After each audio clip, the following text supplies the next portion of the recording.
Assalamualaikum warahmatullahi wabarakatuh. Saya Renata akan menjelaskan tentang teori evolusi. Saya Riana akan menjelaskan teori keruntuhan evolusi teori Harun Yahya. Menurut Darwin, teori evolusi dirumuskan dalam bukunya yang berjudul The Origin of Species pada tahun 1859. Di buku itu, ia menjelaskan bagaimana organisme berevolusi dari generasi ke generasi lainnya melalui perwarisan sifat, fisik ataupun perilaku.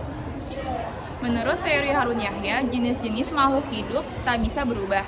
Tidak mungkin terjadi perubahan dari satu bentuk makhluk hidup ke bentuk lainnya. Misalnya dari ikan menjadi amfibi dan reptil, reptil ke burung atau mamalia darat ke paus. Apakah ada bukti yang membuat Anda yakin?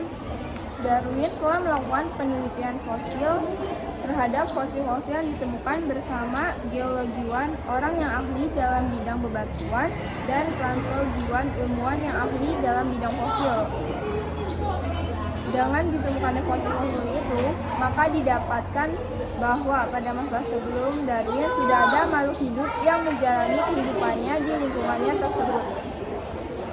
Tapi menurut teori Harun Yahya, tiap jenis makhluk hidup tidak berkerabat satu sama lain dan tidak diturunkan dari leluhur yang sama. Masing-masing merupakan hasil dari suatu tindakan penciptaan tersendiri. Seleksi alam adalah kaidah yang berlaku di alam, tapi tidak pernah menghasilkan spesies baru.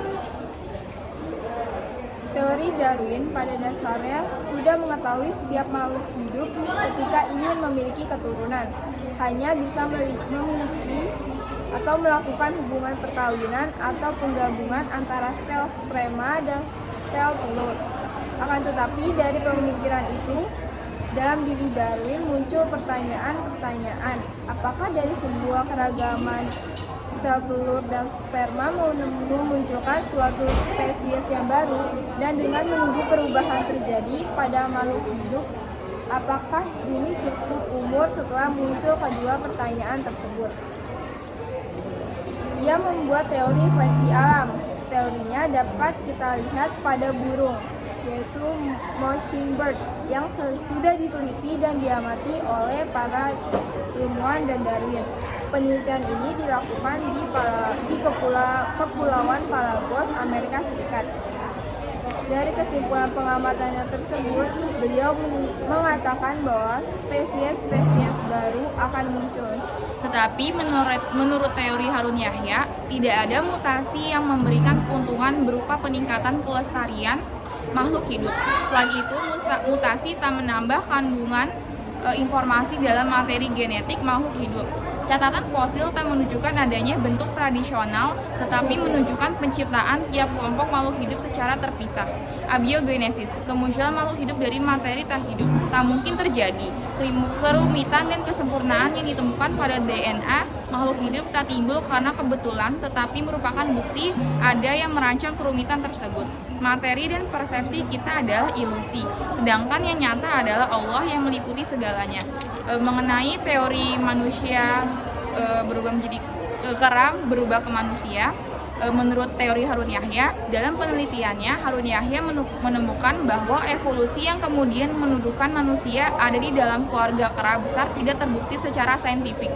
Berbagai disiplin ilmu, paleontologi, kimia biologis, genetika populasi, biologi molekular, anatomi kooperatif, biofisika tidak mampu menjelaskan misteri kehidupan yang terjadi secara tiba-tiba. Apa yang dikatakan oleh Harun Yahya jauh hari sudah ada dalam pandangan Barat, yaitu creationism vis-a-vis evolutionism, pandangan gereja yang menyatakan bahwa semua tercipta secara langsung atas kehendak Tuhan yang Maha Kuasa. Bagaimana bukti bahwa kera menurut Darwin? Tentang manusia yang berasal dari kera, jadi dalam buku itu memang mengatakan bahwa simpanse adalah makhluk hidup yang memiliki ciri-ciri hampir sama seperti manusia. Saat ini meskipun demikian bukan berarti evolusi manusia itu berasal dari keturunan kera. Sekian dari kami, kurang lebihnya mohon maaf. Wassalamualaikum warahmatullahi wabarakatuh.